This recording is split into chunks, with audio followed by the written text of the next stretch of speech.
রক্তদান জীবনদান এই স্লোগানকে মাথায় রেখে প্রতিবারের মতোই এবারও দমদম রেজিমেন্ট জনকল্যাণ সমিতির উদ্যোগে বিশিষ্ট সমাজসেবী এবং দমদম রেজিমেন্ট জনকল্যাণ সমিতির প্রতিষ্ঠাতা স্বর্গীয় দয়াময় ভট্টাচার্যের স্মৃতিতে বেদিয়াপাড়া ইন্দিরা মঞ্চে এক বিরাট স্বেচ্ছায় রক্তদান শিবিরের আয়োজন করা হয়, যেখানে একই সঙ্গে বিনামূল্যে স্বাস্থ্য পরীক্ষা শিবির এবং বিনামূল্যে চক্ষু পরীক্ষা ও চশমা বিতরণ করা হয়। এদিন এই রক্তদান শিবিরে উপস্থিত ছিলেন রাজ্যের শিক্ষামন্ত্রী ব্রাত্য বসু, ওয়ার্ড কাউন্সিলর মৃন্ময় দাস সহ অন্যান্য ওয়ার্ডের কাউন্সিলররা।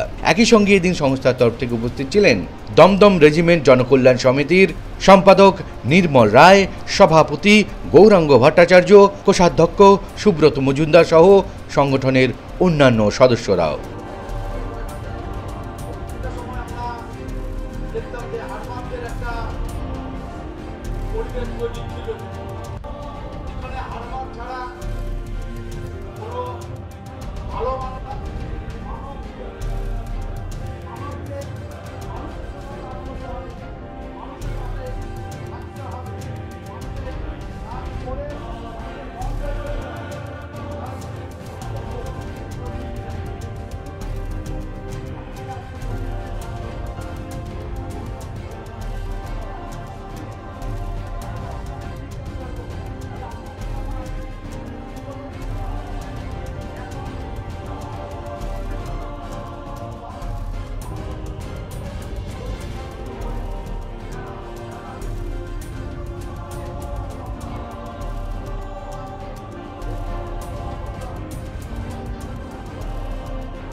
তারা বলতে পারবেন আপনাদের ব্রাত্য বসুর দেয়া পৌর প্রতিনিধিরা কাজ করতে পারছেন কি পারছেন না।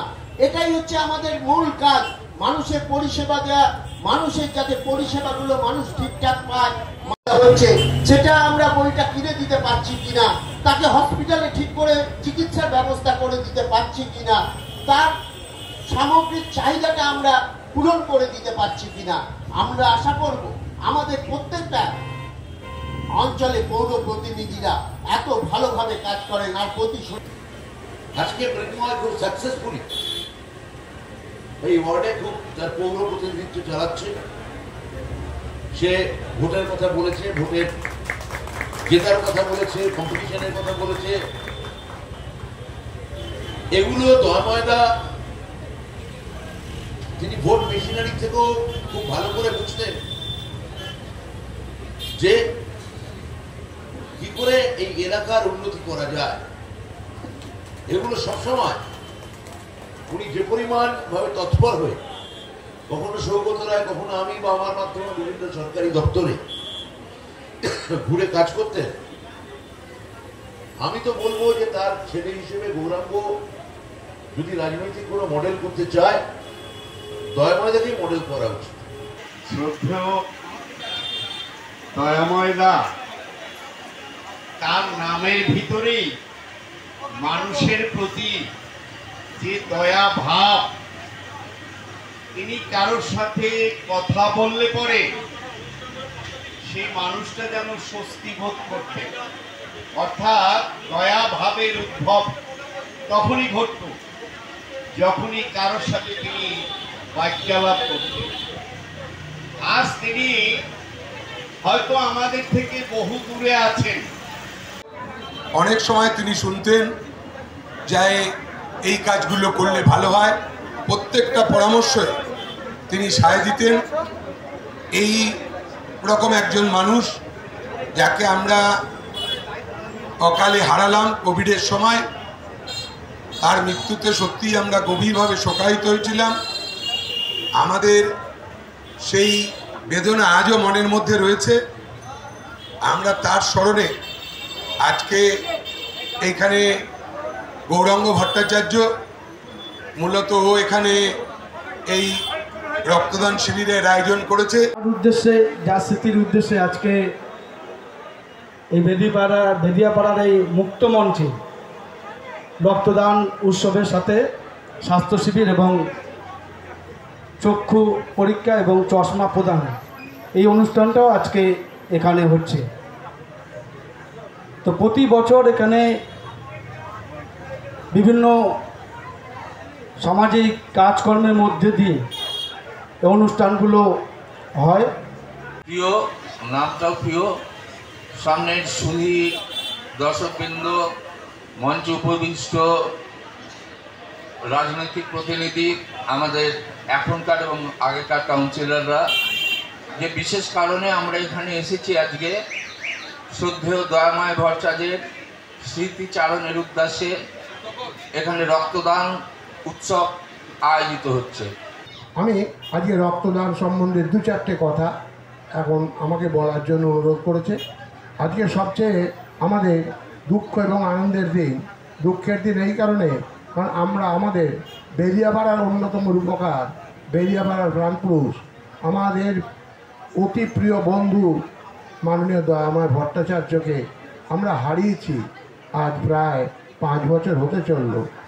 দেখুন, দমদমের মধ্যে বেদিয়াপাড়া একটা বিশিষ্ট নাম করা জায়গা হয়েছে এই কারণেই যে এখানকার যিনি আমাদের নেতা ছিলেন, তিনি পুরো দমদম টাউন প্রেসিডেন্টের সভাপতি ছিলেন। তিনি আমাদের বেদিয়াপাড়ার আইকন, তার নামে এই রক্তদান উৎসবটা হচ্ছে। তিনি হচ্ছেন শ্রদ্ধেয় শ্রী দয়াময় ভট্টাচার্য মহাশয়। তিনি আমাদের মরে যাওয়ার আগে পর্যন্ত ইন্সপায়ার করে গিয়েছেন কিভাবে মানুষের সেবা করতে হয়, কিভাবে মানুষের পাশে দাঁড়াতে হয়, কিভাবে সেবামূলক কাজ করে যেতে হয়, এটা তিনি আমাদের শিখিয়ে গিয়েছেন। তার অকাল মৃত্যুতে যদিও আমরা একটু সাময়িক স্তম্ভিত হয়ে গেছিলাম, কিন্তু সেটা কাটিয়ে উঠে পরবর্তীকালে আমরা এই সেবামূলক কাজ এই বিগত 10 বছর ধরে এগিয়ে নিয়ে যাচ্ছি। আপনারা দেখছেন প্রত্যেক বছরই আসছেন, আমাদের ইমপ্রুভনেস দিনের পর দিন বেড়েই চলেছে। এবং এটাও দেখছেন যে আমাদের বিভিন্ন সেবামূলক প্রতিষ্ঠান, যেমন বিভিন্ন ক্লাব সংগঠন, প্রবীণ সংগঠন, এছাড়া যেমন ডি আশিস এসছেন, ইনি মেডিকেল ব্যাংকের প্রেসিডেন্ট, বিভিন্ন নার্সিংহোমগুলো আমাদের পরিষেবা দিচ্ছেন। মানিকতলা ব্লাড ব্যাংক আমাদের প্রত্যেক বছর সহযোগিতা করে। আমাদের 100 টার্গেট, আমরা 100 ব্লাডই দেব। এবং বিভিন্ন ওয়ার্ডের প্রতিনিধিরা এসছেন। আমাদের যিনি শিক্ষামন্ত্রী, তিনি আমাদের মধ্যে এতক্ষণ বক্তব্য রেখে গেছেন। তিনি তার বক্তব্যের মাধ্যমে তুলে ধরেছেন যে মানুষের সেবাকে কীভাবে করতে হয় এবং কোনো ভেদাভেদ না করে সমস্ত শ্রেণীর মানুষ, যেমন হিন্দু মুসলিম ভেদাভেদ করা যাবে না, তাদের রক্তের রং যেমন লাল, তেমন তাদের যে কোনো পার্টির কিংবা যে কোনো সমাজের মানুষ যদি আমাদের ব্লাড কার্ড চায় তাহলে অবশ্যই আমরা তাদের সহযোগিতার হাত বাড়িয়ে দেব। আমাদের উদ্দেশ্যই এটা, আমাদের মোটিভই এটা যে আমরা মানুষের জন্য কাজ করব। এই উদ্দেশ্য নিয়ে আমরা সারা বছর কিছু না কিছু সামাজিক কাজ করছি। যেমন আমরা সীমিত এখনও আমরা মোটামুটি বলতে পারেন যে সীমিত সদস্য, সেই সদস্যদের নিয়ে আমরা চেষ্টা করছি যে মানুষের পরিষেবা দেওয়ার। যেমন স্বল্প মূল্যে, সামান্য মূল্য আমরা চশমা প্রদানের অনুষ্ঠান করেছি এবং 2-3 জন ডাক্তারবাবু তারা 11টা থেকে কন্টিনিউ দেখে যাচ্ছেন।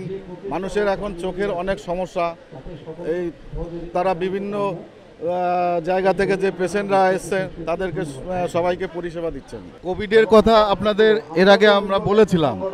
কোভিডের সময় আমরা নিজেদের জীবন বাজি রেখে আমরা আশপাশে যত গরিব মানুষ আছে এবং বিভিন্ন কলোনি দ্বারা বেষ্টিত এই বেদিয়াপাড়া সমস্ত জায়গায় আমরা গিয়ে আমাদের যে টাকা পেয়েছিলাম, যে উন্নয়ন আমাদের সংস্থার উন্নয়ন করার জন্য যে টাকাটা পেয়েছিলাম, সেই টাকাটা আমরা কোভিডের সময় পুরো খরচ করে দিয়েছি। প্রায় 4 থেকে 5 লক্ষ টাকা আমরা কোভিডের সময় মানুষের বাড়ি বাড়ি গিয়ে তাদের চাল ডাল যে সমস্ত নিত্য প্রয়োজনীয় জিনিস সেগুলো কিনে দেওয়ার চেষ্টা করেছি। আরও আমাদের সাথীরা আছে, এরা নিশ্চয়ই বলবে যে কিভাবে এই কোভিড পরিস্থিতিতে আমরা কাজ করেছি।